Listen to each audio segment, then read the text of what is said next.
بسم اللہ الرحمن الرحیم نحمدہ ونصلی علی رسولہ الکریم۔ ذوالحجہ کا مہینہ اسلامی تاریخ میں ممتاز اہمیت کا حامل ہے اور بعض خصائص کی وجہ سے اس کی اہمیت دیگر مہینوں سے زیادہ ہے۔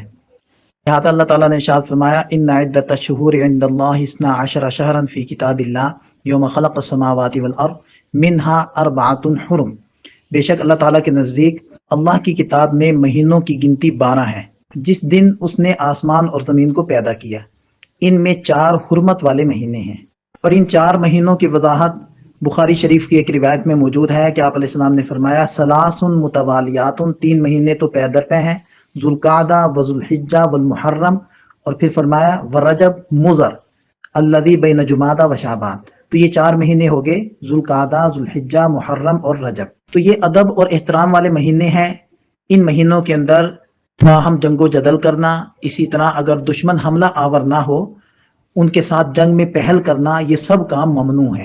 دوسری چیز یہ ہے کہ اس مبارک مہینے کے اندر حج کیا جاتا ہے اور مسلمان اس مقدس فریضے کو ادا کرنے کے لیے بیت اللہ کا رخ کرتے ہیں، مکہ مکرمہ جاتے ہیں۔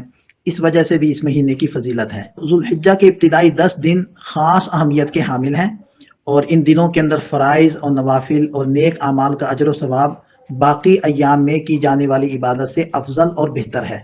لہذا اللہ تعالیٰ نے ارشاد فرمایا والفجر ولیال عشر، قسم ہے فجر کے وقت کی اور قسم ہے 10 راتوں کی۔ اکثر مفسرین کے نزدیک یہاں 10 راتوں سے مراد ذوالحجہ کی ابتدائی 10 راتیں ہیں، جس کی مزید وضاحت بخاری شریف کی اس روایت سے بھی ہو جاتی ہے کہ آپ علیہ السلام نے ارشاد فرمایا کہ ذوالحجہ کے 10 دنوں سے افضل کوئی عمل نہیں۔ صحابہ کرام نے پوچھا وللجہاد فی سبیل اللہ، اللہ کے رسول کیا اللہ کے راستے میں جہاد کرنا بھی؟ تو آپ علیہ السلام نے فرمایا جہاد بھی، مگر وہ شخص جو اس حال میں نکلا ہو کہ اس نے اپنی جان اور مال کو خطرے میں ڈالا پھر کچھ بھی ساتھ لے کر نہ واپس آیا۔ اس حدیث پاک سے 2 باتیں ہمیں پتہ چل رہی ہیں۔ ایک تو عشر ذوالحجہ میں کیے گئے اعمال کا ثواب دیگر دنوں کے اعمال سے زیادہ ہے، لہذا ان ایام میں عبادات، نوافل، نفلی روزے اور اذکار کا اہتمام ہونا چاہیے۔ دوسری بات یہ پتہ چلی کہ ایسا مجاہد جو جان و مال لے کر غلبہ اسلام کے لیے دشمنان دین کے خلاف برسر پیکار ہو اور راہ جہاد میں تن من دھن کی بازی لگا دے اور سب کچھ قربان کر دے، تو اس کا یہ عمل عشر ذوالحجہ میں کیے جانے والے عمل کے برابر یا اس سے افضل ہو سکتا ہے۔ اب یہاں ایک سوال ذہن میں پیدا ہوتا ہے کہ رمضان کے آخری عشرے کی بھی بڑی فضیلت ہے اور ادھر ذوالحجہ کے پہلے عشرے کی بھی فضیلت ہے، تو ان میں سے کون سا افضل ہے؟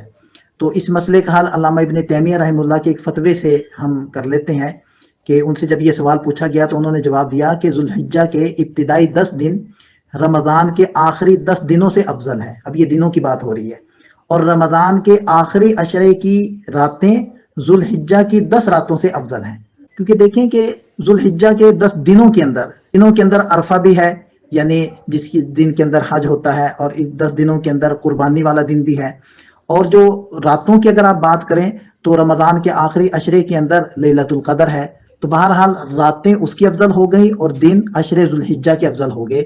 اس سے آپ اندازہ لگا لیں کہ ان 10 دنوں کی کس قدر اہمیت ہے۔ اسی وجہ سے ذوالحجہ کے اندر پہلے جو 9 دن ہیں، کیونکہ 10واں دن تو عید کا ہوگا، عید کے دن روزہ رکھنا حرام ہے اور ممنوع ہے، تو پہلے جو 10 دن ہیں ان 10 دنوں کے اندر روزہ رکھنا سنت بھی ہے اور مستحب عمل بھی ہے۔ لہذا ابو داؤد شریف کی روایت ہے کہ نبی پاک صلی اللہ علیہ وسلم ذوالحجہ کے پہلے 9 دن کا، 10 محرم کا، ہر مہینے 3 دن اور مہینے کی پہلی سوموار اور جمعرات کا روزہ رکھا کرتے تھے۔ عرفہ کے روزے کی الگ سے بہت زیادہ فضیلت ہے۔ اس دن کے روزے کا جو ثواب ہے وہ 2 سالوں کا ثواب ہے، 1 سال گزشتہ اور 1 سال آئندہ، کہ دونوں سالوں کے گناہ معاف ہو جاتے ہیں۔ لہذا اس دن کے روزے کا بھی اہتمام کرنا چاہیے۔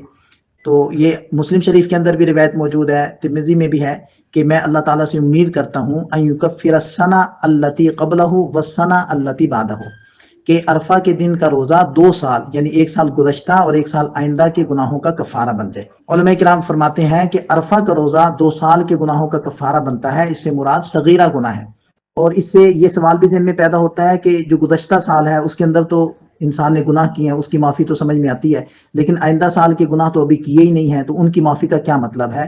تو اس کا جواب علماء نے جو دیا ہے وہ 2 جوابات دیے ہیں۔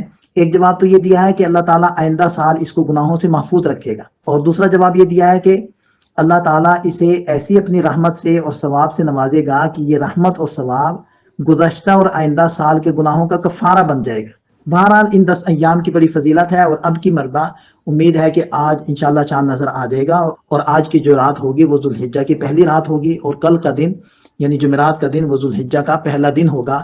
اللہ تعالی ہم سب کو سمجھ عطا فرمائے، عمل کی توفیق عطا فرمائے۔